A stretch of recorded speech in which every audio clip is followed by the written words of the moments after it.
Madame le maire, mesdames et messieurs les conseillers municipaux, notre pays vient d'être frappé par des actes d'une violence inouïe et sans pareil probablement depuis la Seconde Guerre mondiale.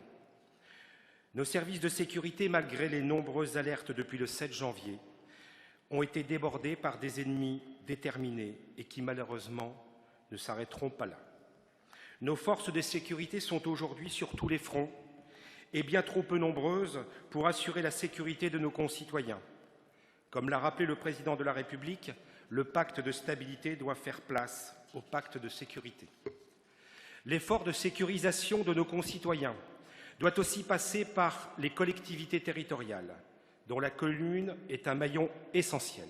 Vous disposez, Madame le maire, au sein de la commune de la compétence de sécurité si indispensable aujourd'hui. Notre ville ne dispose que d'une bonne centaine de policiers municipaux pour un peu moins de 230 000 habitants, soit une moyenne de 0,48 policiers municipaux pour 1000 habitants.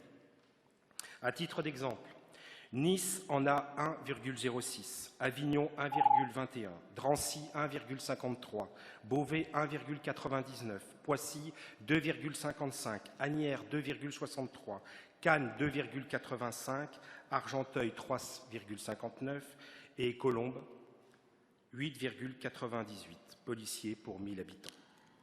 En passant les effectifs de la ville de Lille à 300 policiers municipaux, comme le propose cette motion, nous atteindrions la moyenne de 1,4 policiers pour 1000 habitants, donc encore très loin des villes leaders en la matière. Notre ville consacre à la sécurité 1,8% de son budget global, soit très peu au regard des exigences d'aujourd'hui. Le triplement des effectifs de la police municipale à Lille coûterait à notre collectivité locale un peu plus de 11 millions d'euros par an, dont l'équipement pour la première année. Et comme le préconise aujourd'hui même le président de la République, nos policiers municipaux doivent être armés et donc formés. Rappelons-nous que 300 policiers municipaux sur le tableau des effectifs signifie en réalité qu'ils sont une centaine en fonction en même temps. C'est donc un minimum pour une ville aussi importante que Lille, qui subit déjà une insécurité importante. Aussi, je vous demande, Madame le maire, mes chers collègues, d'adopter cette motion qui permettra de renforcer efficacement la sécurité de nos concitoyens. Au regard de son coût, 2% du budget, ce serait un crime de la rejeter. Cette dépense peut aisément être gagée sur une véritable politique d'évaluation et d'économie de nos dépenses de fonctionnement. Gouverner, c'est prévoir et donc choisir. Cette motion peut et doit faire l'unanimité, même si Nicolas Sarkozy a supprimé 14 000 postes de policiers et de gendarmes et 58 000 postes de militaires quand il était président, même s'il y a encore peu, vous-même, Madame le maire, étiez contre la vidéosurveillance. Aujourd'hui, nécessité doit faire loi. Je vous remercie. Merci Madame le maire. 200 policiers municipaux supplémentaires dès demain, donc financés au budget 2016. Le papier ne refuse pas l'encre, pourquoi pas 2000. Notre groupe ne prendra pas part au vote sur cette motion. Merci Madame le maire, chers collègues, Mesdames, Messieurs. Nous ne voterons pas ce vœu indécent, stupide et dangereux. Juste quelques mots. D'abord pour dire que je trouve, comme Jérémy Crépel, assez indécent de lier effectivement les attentats et ce qui se passe actuellement dans notre pays à ce vœu aujourd'hui. D'abord dire que pour le lier aux attentats, je l'ai dit tout à l'heure, mais je le redis, toutes les mesures ont été prises main dans la main. Nous avons embauché 9 agents complémentaires.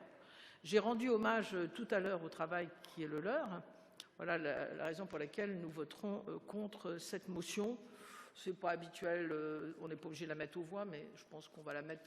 Mais oui, Monsieur Dilly, nous allons la mettre pour éviter que vous expliquiez qu'il y a une discrimination contre votre groupe.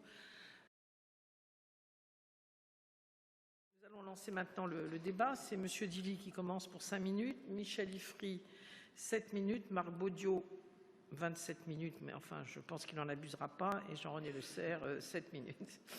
Voilà, Monsieur Dilly. Merci, Madame le maire. Madame le maire, mes chers collègues, Je voudrais répondre à M. Crépel qui m'a insulté publiquement. Je ne parlerai pas de son angélisme béat. Je voudrais vous dire tout simplement une chose, M. Crépel. Vous n'avez pas le monopole de la décence. Une personne très chère a perdu, M. Crépel, ce soir-là au Bataclan, sa fille. Et c'est en mémoire de cette jeune femme et de toutes les victimes de ce soir-là que j'ai déposé cette motion. En effet, M. Crépel, s'il y avait eu un policier armé au Bataclan, probablement que les personnes qui sont mortes ce soir-là seraient encore vivantes aujourd'hui.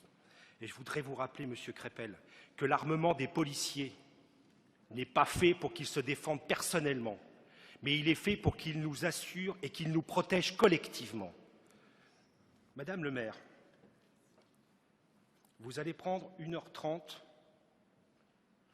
avec votre majorité pour nous exposer, pour vous présenter le débat d'orientation budgétaire. Et je n'aurai droit qu'à 5 minutes pour vous répondre. Rassurez-vous, je n'en prendrai que 3. Premièrement, à vous lire, vous n'êtes responsable de rien. Vous n'êtes pas responsable de la crise économique, vous n'êtes pas responsable de la politique d'austérité, vous n'êtes pas responsable de l'augmentation du chômage. C'est vrai, c'est de la faute de vos amis socialistes au gouvernement. Deuxièmement, vous êtes contente de vous.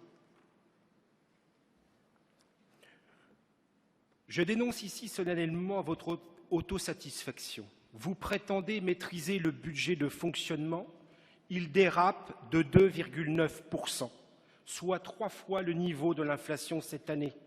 Heureusement que vous le maîtrisez. Et troisièmement, vous prenez nos concitoyens pour des idiots. En effet, malgré l'explosion des dépenses de fonctionnement, vous arrivez à augmenter l'épargne brute et vous vous tressez des couronnes de laurier en affirmant pratiquer une bonne gestion. Madame le maire, c'est une équation à une inconnue. Quand les dépenses explosent et que malgré tout l'épargne brute augmente, c'est que les recettes explosent aussi, c'est-à-dire les impôts. La seule chose que vous êtes capable de faire, c'est de laisser filer les dépenses et d'assommer les contribuables. En d'autres mots, vous vous servez de la baisse des dotations de l'État pour faire les poches de nos concitoyens. J'en ai terminé.